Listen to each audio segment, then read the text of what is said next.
Башка җирлекләрдәге кебек Олы Шакмак авыл җирлегендә дә соңгы елларда авыл халкының тормыш конкурсын яхшырту, җирлекнең йөзен үзгәртү максатында күп эшләнә. Җирлек бүген нинди сулыш белән яши, халык канәгатьме? Булар хакында җирлек башлыгы Илнур Габидуллин сөйли. Бер авыл җирлеге булу бик уңайлы. Сүздә юк, һәр көн шушы авылда бөтен күрәсе килгән кеше күрә. Авылыбыз бүгенге көндә бөтен тирән сулышы белән эшли, яши дип әйтә алам. 500-дән артык халкыбыз бар. Гөрләп торган мәктәбе бар, балалар бакчасы бар, укучылары да бар, укытучылары да полный комплект белән эшләп яталар. 2 магазиныбыз бар, бер-берсенә здоровый конкуренция ясап эшләп яталар, авыл халкын бөтен кирәк-яраклар белән тәэмин итеп торалар. Салым акчалары да җирлектәге юлларны төзекләндерү һәм карау, авыл территориясын тәртипкә китерү өчен зур ярдәм итә ди ул. Клуб каршысына балалар мәйданчыгы, һәрбер урамга диярлек җөреп чыктык инде без, капиталь ремонт ясап, гравий түшәп чыктык. Аларны эшләгәчтен кеше күрә башлады һәм инде җыюда проблемалар кимеде дип әйтергә була.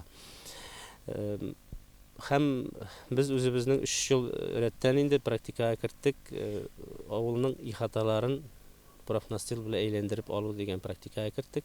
Халык белән дә моның белән килешеп эшлибез.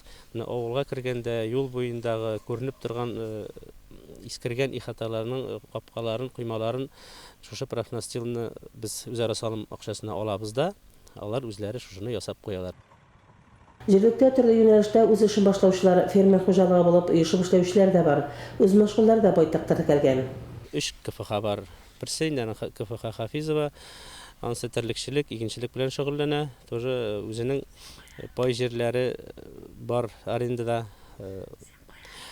Инде КФХ Гаспарян терлекчелек, игенчелек белән шөгыльләнә, шулай ук аның да сыерлары бар. Көтүлек җирләрен арендага алып, шунда көтүлек белән шөгыльләнеп яшәп ятабыз әкрен-генә. Инде 3нче КФХбыз безнең күбесенчә халыкны һәм якын-тирә авылларны печән белән тәэмин итү буенча шөгыльләнә. Күбесенчә игенчелек инде. Җирлектә урнашкан Алфира Хафизова крестьян фермер хуҗалыгы берничә ел инде терлекчелек юнәлешендә нәтиҗәле эшләп килүче хуҗалыкларның берсе. Эш башлаганда шәхси хуҗалыкларында 8 баш савым сыеры булган. Бүген аларның саны 100 башка җиткән. Тормыш иптәше Алмаз белән 4 авылдашларын эшли иткәннәр. Узган ел Татарстан Республикасы авыл хуҗалыгы һәм азык-төлек министрлыгының грантына да ия булган фермер хуҗалыгы.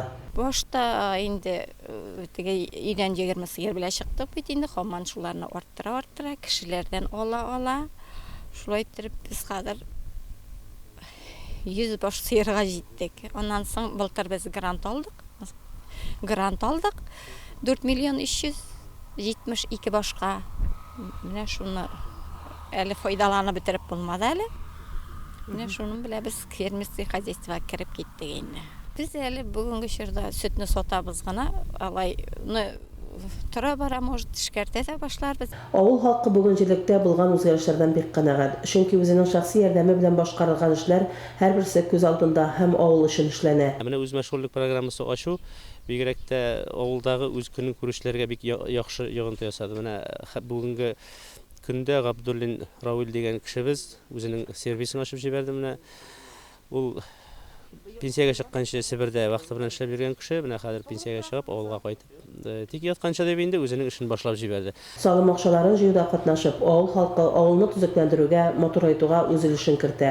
Олы Шакмак авылы да чиста, көннән-көн матурая, төзекләнә бара. Яңа өйләр сафка баса.